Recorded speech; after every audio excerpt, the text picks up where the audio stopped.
Okay, let's unpack this. We are diving into a topic of immense historical weight and, frankly, profound philosophical darkness today. We're applying the grim framework of the philosopher Hegel to one of the world's most conflict-ridden places, Afghanistan. What's fascinating here is that we're trying to find some kind of historical intelligibility in what looks like, just catastrophic suffering. Hegel famously called history the slaughter bench, where the happiness of individuals is, it's sacrificed for the sake of progress. And that's the unavoidable question for you, the listener. Was the colossal loss of life, the endless conflict in Afghanistan, was it all just meaningless? Or does this framework suggest that violence has functioned as a tragic, destructive kind of historical learning? That's the core philosophical mission, really. The sources frame this not just as a story of political failure or proxy wars. It's about a crucible where incompatible ideas have violently clashed. So our mission is to try and understand this as a prolonged dialectical impasse, a total failure to reconcile modern state rationality with this deeply rooted traditional way of life. And that failure is what Hegel charts. For him, history is the unfolding of reason, or Geist the world spirit, through these cycles of contradiction and eventually resolution. Violence erupts when opposing principles become absolutely irreconcilable within the existing social order. And we're going to trace that tension between the universal, so these abstract ideas of modernity, and the particular, the actual Afghan social consciousness. From 1919 right up to today. Exactly. So let's start there with that initial collision. The moment Afghanistan really begins its push into the modern state system right after independence in 1919. This is King Amanullah Khan's project, the first thesis of modernization, if you will. Yes. Amanullah launched this project of rapid, top-down, state-led reform. It was a pure expression and imposed universal idea. He brought in secular law codes, compulsory Western education, and, dramatic changes to women's status, often enforced right there in public in Kabul. So very specific, very visible examples of abstract ideas being dropped into a traditional society. Yeah. Was a key historical takeaway from that period. The key takeaway is just how shallow the penetration was. These reforms, noble as they might have been in theory, were explicitly not generated organically from Afghan social life. They were abstract ideas, imported from Turkey or Europe, delivered without any real social or political mediation. And the society reacted almost immediately, and ferociously. That becomes the antithesis. Absolutely. The antithesis was immediate, grounded in decentralized tribal autonomy, Pashtunwali specifically, and also conservative Hanafi Islamic authority. These forces were just fiercely resistant to top-down abstraction. The moment Amanullah pushed too hard, he was violently deposed by rural tribal forces. I see the connection, but that sounds incredibly fatalistic. Why didn't his successors learn from that? Well, they thought they had, but they created a much deeper problem. The later rulers, the mujahedeen dynasty, they attempted a kind of synthesis, but it was a false one. They kept the outward form of a modern state, the bureaucracy, the diplomats, the constitution, the veneer of the universal. Right. But they deliberately left the countryside, the particular, largely untouched. They created what the sources call a dangerous illusion of stability. Precisely. They kept political stability by consciously failing to transform the ethical life, the Sittlichkeit of the society. Sittlichkeit is, it's the ingrained, habitual way a society understands morality and law.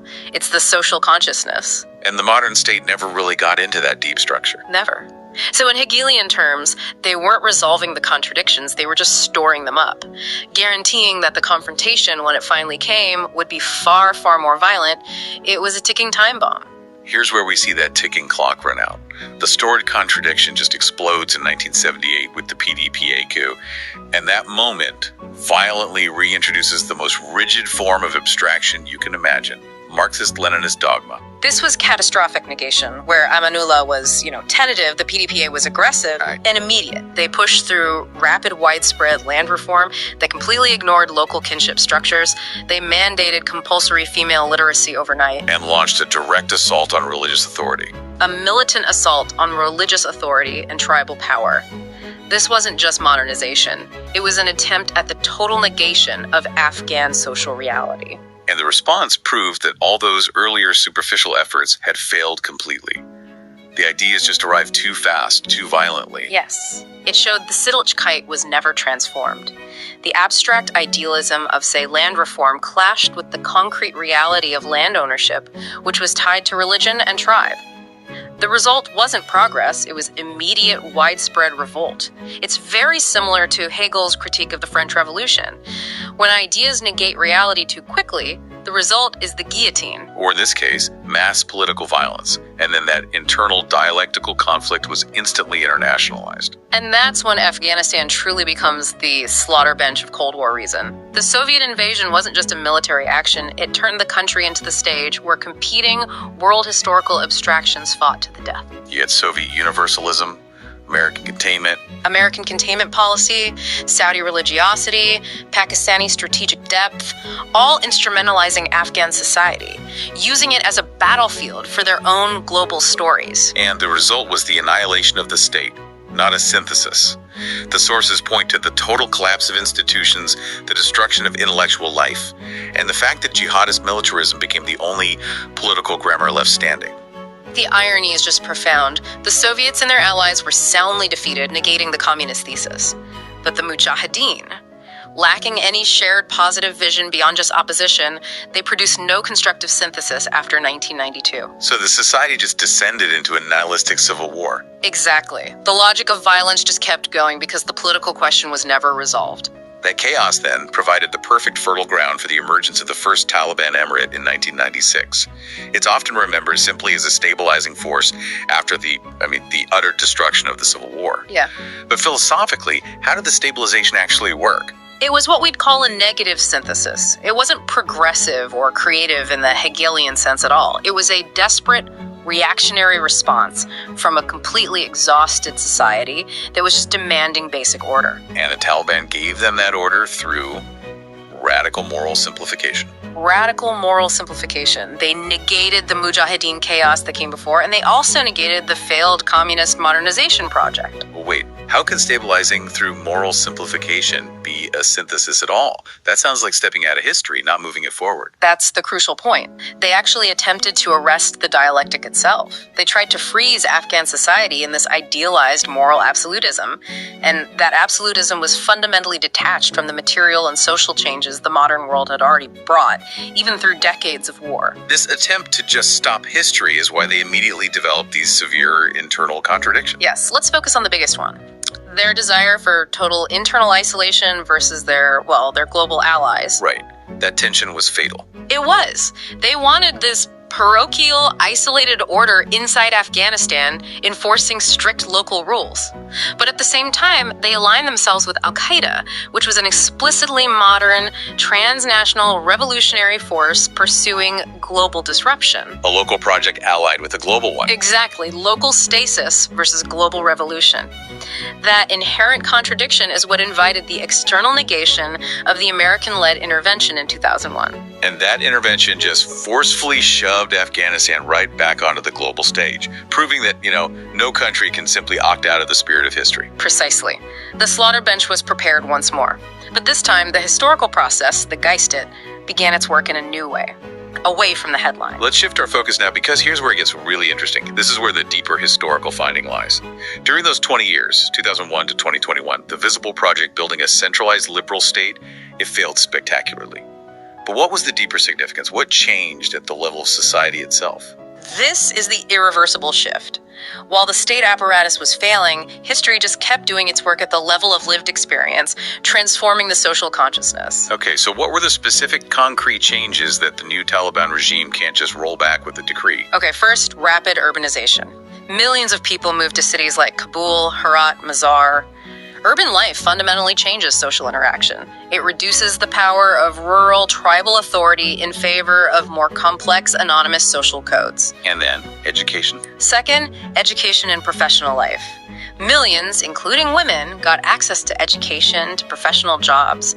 This created an entire generation with totally new expectations for their future. 2021 Kabul was just unrecognizable from 1996 Kabul. And critically, digital connectivity. Yes. The introduction of cell phones, satellite TV, the internet, that That dramatically altered the horizons of expectation, especially for young people. Even conservative rural communities became aware of global trends of other ways of life. That consciousness, that transformation of Sitzlet Kite, you can't bomb or ban that away. So the second Taliban regime that came back in 2021 is fundamentally different from the 1990s one because the society it governs is fundamentally different. Precisely. This new regime is a new negation. It's an attempt to roll back social realities that have already been historically lived and are now deeply integrated into what people expect out of life. And this is why the current situation is so inherently unstable. Their rule is defined by a stark material contradiction that is far more potent than any external threat. Tell us about that stark contradiction. It's the necessity of governance clashing with this drive for ideological reversal. It's the unavoidable friction between running a modern state and their pre-modern ideology. On one hand, they have to operate a modern state. They have to manage complex city infrastructures, engage in diplomacy to avoid financial collapse, run power grids. You can't run Kabul using only Pashtunwali. But on the other hand, they have to satisfy their ideological base by enforcing a rigid project aimed at reversing these very social developments. Most visibly, the systematic exclusion of women from education, the judiciary, and, well, large parts of public life. That seems like an internal pressure cooker that doesn't need foreign intervention to eventually explode. It absolutely doesn't. The contradiction is economic and social. You have this largely rural, conservative leadership trying to govern globalized, digitally connected cities. And crucially, the economy, which is already precarious, simply cannot function while systematically denying half its human capital the ability to contribute. This creates immense internal pressure. So when these profound material contradictions aren't resolved by politics, history shows that violence, resistance, fracture, or collapse becomes the inevitable mechanism of resolution. So let's circle back and tie this all together. What does this long, bloody path mean? This notion that violence, as tragic as it is, has functioned as a grim process of historical learning. That is the thesis of violence as history's cruel pedagogue. Violence was historically necessary in the tragic sense that these false forms of consciousness had to be lived out. The abstract blueprints of revolutionary socialism, the totalizing fantasy of jihadist absolutism, the imported idealism of liberal state building, they all had to be tested against reality and utterly exhausted. They had to witness the concrete ruin caused by their own abstract ideas. Exactly. Extremism and ideological rigidity, they only lost their romance when they devoured real communities. This catastrophic education led societies to a painful rediscovery of the basic desire for peace and order. Hegel would argue that the spirit learns by negating its own errors. Violence isn't history's goal, but it's the terrible instrument it uses when reason and adaptation fail. And this brings us to the decisive juncture for the current Taliban regime. They stand at a fork in the road, defined by the historical work that has already been done. They absolutely do. Path A is to continue as a pure negation of modern historical movement, trying to enforce ideological rigidity. That path guarantees continued bloodshed and eventual economic and political rupture. It's the path of historical repetition. And Path B? Path B requires a reluctant recognition that Afghan society has already moved. That the spirit of the age, it can't just be erased. And Path B demands adaptation, accommodation, and some kind of engagement with the world. It demands accommodating things like girls' education and women's participation in essential sectors, not out of ideological preference, but out of the sheer necessity of running a modern state and economy. History offers no guarantees of peace, but its lesson is clear. Attempts to halt historical movement altogether have always ended violently, and usually on the slaughter bench of those who tried to stop the clock. That provides a painful yet necessary historical intelligibility to decades of conflict. This deep dive has really shown that Afghanistan's future will be decided not by foreign intervention or military prowess, but by the regime's capacity, or its failure, to understand and adapt to the social and historical direction in which the country has already moved. Indeed, the dialectic is not finished. The profound question for you to consider is whether Afghanistan's next chapter is going to be written through rational reform and careful adaptation, or whether Tigray, in its cruel pedagogy, will once again demand payment in blood to finally resolve the deep contradictions that the society currently holds.